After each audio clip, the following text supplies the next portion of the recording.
আসসালামু আলাইকুম। আল্লাহর রহমতে আশা করি সবাই আপনারা ভালো আছেন। আমরাও মা ছেলে খুবই ভালো আছি। আজ ফ্রাইডে, রেডি হয়ে গেলাম। রেডি হয়ে বাসা থেকে বের হচ্ছি। বের হয়ে কোথায় যাওয়া যায় আপনাদের দেখাবো এবং বলবো কোথায় যাচ্ছি আমরা। আমরা যখনই নিচে নামি, আয়ান অলওয়েজ তো বাসায় থাকে, তেমন একটা খেলাধুলা করতে পারে না, আমি ওকে সময় দিতে পারি না। তেমনি ও যখন নামে তখন নিচে একটু দৌড়াদৌড়ি করে। এই আমার ভিডিও দেখে হাই দিচ্ছে, ভিডিওতে আসতে চায় না কেন জানি, এখন রাজি হয়ে ভিডিও করতে শুরু করলো আলহামদুলিল্লাহ। আর স্টার্ট হলো তার দৌড়াদৌড়ি। অনেক বড় জায়গা তো, দৌড়াতে সে পছন্দ করে। এরপর এখানে পাখি আছে, বাসার নিচে কিছু পাখি আছে, পাখির নাম মিঠু। সে কিছুক্ষণ দৌড়াদৌড়ি করার পর টায়ার্ড হয়ে যাওয়ার পর পাখির কাছে যায়, যে পাখির সাথে কথা বলে, মিঠু মিঠু মিঠু। এর নাম হচ্ছে মিঠু। মিঠু খেয়েছো? মিঠু কি করছো? তুমি ঘুমিয়েছো? তুমি কি ভালো আছো? এইসব কথা সে বলতে থাকে মিঠুর সাথে অলওয়েজ।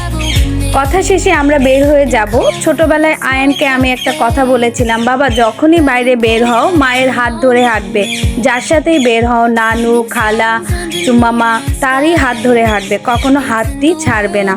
আয়ান এরপর থেকে যত বড় হচ্ছে কখনোই হাত ছেড়ে হাঁটতে চায় না, ভয় পায়, কেউ বুঝে আমাকে নিয়ে যাবে। ছোটবেলায় ভয়টা আমি দেখিয়েছি বলে এখনো ভয় পায়। এই আমার তালা খোলা হয়ে গেল, আমার বাবু এখন বের হচ্ছে, যাবে বাইরে, সে বলে খুব খুশি। এই যে হাতটি ধরলো, আমার হাতটি শক্ত করে ধরে হাঁটবে, একটু 1 মিনিটের জন্য আমার হাতটা ছাড়তে দিবে না। মাশাআল্লাহ, আল্লাহ আমার ছেলেকে সব সময় এভাবে তৌফিক দান করুক আমার হাতটি ধরে রাখার জন্য। এই হলো আমার বাবু আমার সাথে এলিভেট রোড দিয়ে যাচ্ছে। আমরা যাচ্ছি ফার্ম গেট। ফার্ম গেটে আমার একটা স্টুডেন্ট আছে, স্টুডেন্টটি অনেক অসুস্থ, ওকে দেখতে যাচ্ছি। আসলে ও অসুস্থ বলে দেখতে যাচ্ছি, মেনলি ও আমাকে অনেক ভালোবাসে, আমাকে বড় বোনের জায়গায় বসিয়েছে এবং ওর বিয়ে হওয়ার পরও ও কখনোই আমার কথা ভুলে না, আমাকে স্মরণ করে। এত স্টুডেন্ট পড়িয়েছি, সবাই টুকিটাকে মনে করে কিন্তু ও সবচেয়ে বেশি মনে করে। ফার্ম গেট থেকে আমি নেমে গেলাম। ওর বাসা মেন রাস্তার সাথে, একটু হাঁটতে হবে, রিক্সার রাস্তা না। আমি আমার ছেলে হাঁটছি যাচ্ছি। এখন আমি কি কিনবো, ওর জন্য কিছু ফ্রুটস কেনা উচিত। বাসায় সামনে থেকে কিনে নিই, কাঁচা বাজার ছিল না, কেনার কারণ বাসে আসবো, বেবি থাকবে সাথে, ভাবলাম এখানে একটা ভালো দোকান আছে, সেখান থেকে ফল কিনে নিব।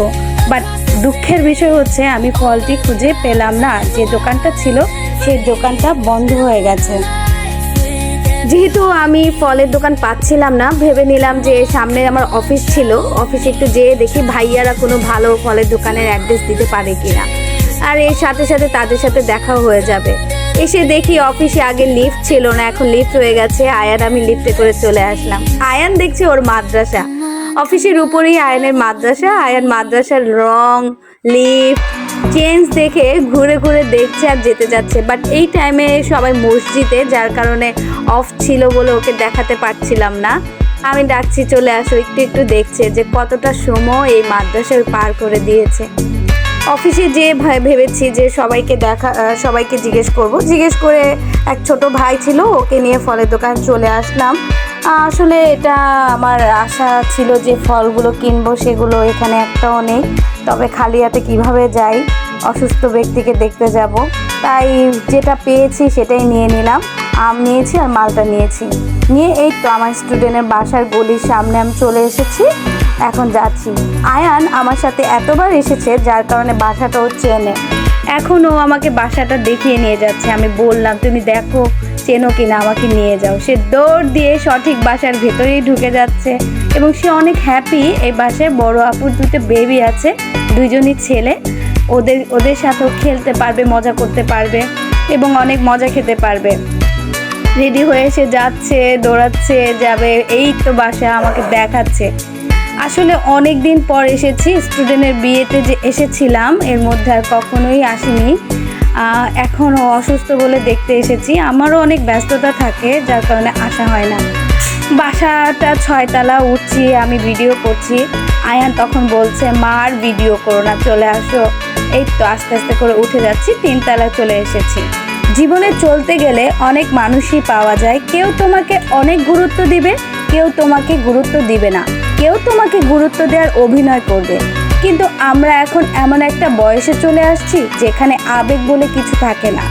আমরা এখন বুঝি কে আমাকে মন থেকে ভালোবাসে। তেমনি আমার এই ছাত্রী, ও আমাকে মন থেকে ভালোবাসে। এই যে আমি বাসায় চলে আসছি, অনেক নাস্তা করা হলো, দেন আমরা রাত হয়ে যাচ্ছে।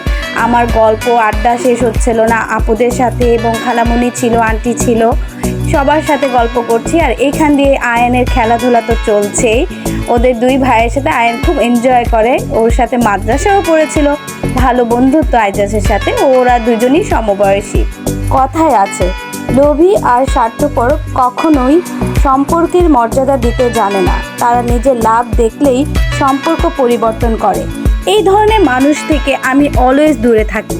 এই হিসাব করতে করতে জীবন থেকে অনেক মানুষকেই দূরে সরিয়ে ফেলেছি। Thank you for watching. ভালো থাকবেন। আল্লাহ হাফিজ।